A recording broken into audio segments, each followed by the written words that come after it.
இனிய வணக்கம். இன்றைக்கி நம்ம இந்த வீடியோவில் இதை பற்றி பார்க்க போகிறோம் அப்படின்னு பார்த்தீங்கன்னா, தமிழக அரசு போக்குவரத்து கழகங்களில் வந்திருக்க வேலைவாய்ப்பு செய்திகளை பற்றி இந்த வீடியோவில் முழுமையாக நம்ம பார்க்கலாம். நம்ம சேனலுக்கு நீங்கள் புதியவராக இருந்தீங்கன்னா ஒரே ஒரு சப்ஸ்கிரைப் அண்ட் பெல்லை மட்டும் கிளிக் பண்ணி வச்சுக்கோங்க. நம்ம சேனலில் வர அப்டேட்ஸ் எல்லாமே மிஸ் பண்ணாமல் இருக்குது. இது மிகவும் அவசியங்க. தமிழகத்தில் தற்காலிக ஓட்டுநர்களை நியமித்து போராட்டம் ஸ்ட்ரைக் எல்லாமே பண்ணாங்க. அந்த இடத்துல தற்காலிக ஓட்டுநர்களை நியமித்து பேருந்தில் இயக்க போது பல்வேறு தரப்பட்ட விபத்துக்கள். தற்காலிக ஓட்டுநர்கள் டிஎன்எஸ்டிசி வேலை நிறுத்த பாதிப்பை எதிர்கொள்வதால் குழப்பம் ஏற்படுகிறது. தொழிற்சங்கங்கள் பொதுநலன் கருதி ஜனவரி 19 வரைக்கும் வேலை நிறுத்தத்தை நிறுத்தி வச்சுருக்காங்க. தற்காலிக ஓட்டுநர்கள் டிஎன்எஸ்டிசி வேலை நிறுத்த பாதிப்பை எதிர்கொள்வதால் குழப்பம் ஏற்படுகிறது.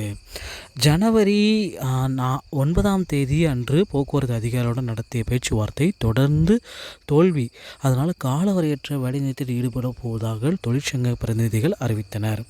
இந்திய தொழிற்சங்க மையம் CITU அனைத்து தொழிற்சங்க மையங்களும் பல்வேறு தரப்பட்ட தொழிற்சங்க மையங்களும் இந்த போராட்டத்தில் கலந்துக்கினாங்க. தமிழ்நாடு போக்குவரத்து ஊழியர் சங்கங்களின் வேலைநிறுத்த போராட்டத்தை அடுத்து தற்காலிக பேருந்து ஓட்டுநர்களை நியமிக்கும் திமுக அரசின் முடிவு குழப்பத்தை ஏற்படுத்தியிருக்கு. பயணிகளின் பாதுகாப்பு குறித்து கவலையும் ஏற்படுத்தியிருக்காங்க. கள்ளக்குறிச்சியிலிருந்து உளுந்தூர்பேட்டைக்கு அரசு பேருந்தை இயக்க நியமிக்கப்பட்ட தற்காலிக பேருந்து ஓட்டுநர் வாகனத்தை கையாளுவதில் திறமையின்மையை வெளிப்படுத்துகிறது. இதனால் பார்த்திங்கன்னா போகிற வழியிலேயே ஆக்சிடென்ட், நல்ல வேலை ஸ்ட்ரைக் முடிவுக்கு வந்தது. இல்லாவிட்டால் இன்னும் இப்படி எத்தனை விபத்துகள் பார்த்துருப்போமோ. விளாத்திக்குளம் பணிமனை பேருந்து தடமேன் 78 தற்காலிக ஓட்டுநரால் தடம் புரண்டது.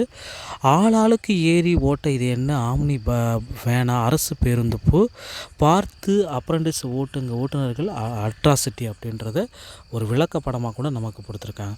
இதனால் பார்த்திங்கன்னா போக்குவரத்து துறைகளில் தற்காலிகமாக எடுத்து அவங்கள ரன் பண்ணுறது சாத்தியமற்றது. அதனால் போக்குவரத்து ஊழியர்களுடைய கோரிக்கைகளை அரசு விரைவில் கண்டிப்பாக எதிர்பார்க்குன்றதை நம்பலாம். ஜனவரி 19 கண்டிப்பாக அவங்க ஸ்ட்ரைக்கை தொடங்குறாங்க. அதுக்கு அடுத்து என்னென்ன நடக்குன்றதை நம்ம பார்க்கலாங்க.